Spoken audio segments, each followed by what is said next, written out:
I bought a Mini Cooper for $1,500, and the goal is to make it electric for $5,000, including the price of the car. In the first episode, I removed the engine and transmission at my shop, and in the second episode, I broke down how I was able to get a motor and controller for cheap for the build, and at the end, I mated the motor to the transmission. Today, we're going to do some cleaning and installation of the motor, and don't forget, some much-needed testing. Let's see if this $200 motor even works. So we use some Greenworks, we use some Easy Off.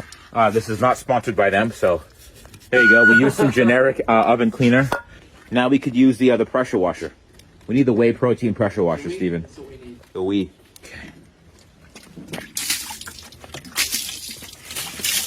Actually, you have more pressure washing than I do. Here you go. Well, Rich, Steven's gonna show me how it's done, baby. Tying two chickens together doesn't give you an eagle. Yeah, now look at that. There you go. Look at that. What? And Nice. The fuse box is secure And the fuse box. safe. Look at Alright. that. Thank you. So now today we're actually going to put the motor in. So we're going to mount the motor. I have the previous motor mount right here. This goes about right here. I have the bushings on the ground next to the black ice air freshener. Oh, wow. Yeah, there it is. That's where the motor's going to mount to. I'm not sure what to do about this side as yet.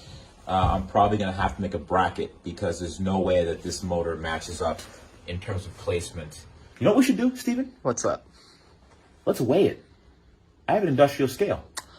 Haven't used that in a while. Yeah. Let's weigh the car, Okay. right? You know, Yeah. all that money for the scale, not to use it. I've used it like once, so we should weigh this. What do you think it weighs? As is? Yeah. Good. And dead. I'm going to myself if I didn't turn these on. Yeah. Guess who's where we at, baby? Whoa. I said 1350. All right. That's Let's say 14. once we add the front crash bar and bumper, it's a 1,500-pound car.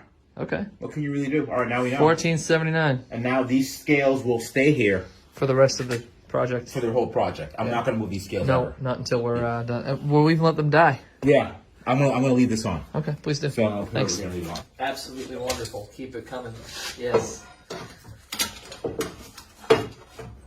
Yes. That it? Oh my God! It's okay. So now we're just gonna go down a ZCH. Where's the bolt?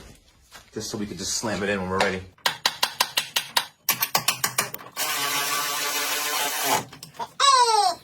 And this is how you mount. And we figure out, actually, well, yeah, we gotta leave that in place first. We need a third mount, Right. a second mount, whatever. This another mount. Yeah. Well. Either way. Yeah. So This is good news. this is great news. Would you look at that?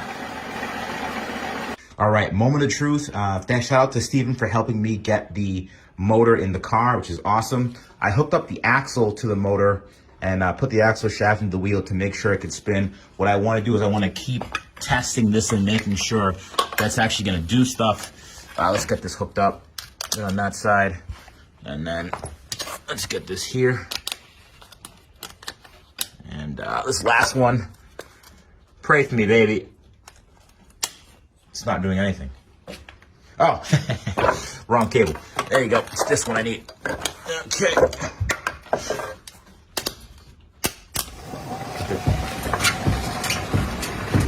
Yeah. Wheel spinning, baby. We got it. Awesome, awesome, awesome. The wheel officially spins. That is great. But one thing I want to go over real quick is that you can actually have a manual transmission EV. You don't need to use the clutch. And remember, I did this same thing in the rat rod. When I built the rat rod last year, I kept the manual transmission. It was phenomenal because it gave me extra range as well because I could actually select what gear I want to be in and not tax the motor as much. The reason why a lot of, I guess, more popular and more modern EVs don't do this is because it adds complexity. You really don't need to be able to select what gear you're in. Most of the motors nowadays are so strong, you pick one gear and you just go for it. There's a couple cars that do have that feature. One is the Porsche Taycan, which is the reason why its trap speed is a lot higher in the quarter mile than the Tesla Model S, because it actually selects a second gear to gives it more power over a certain mile an hour.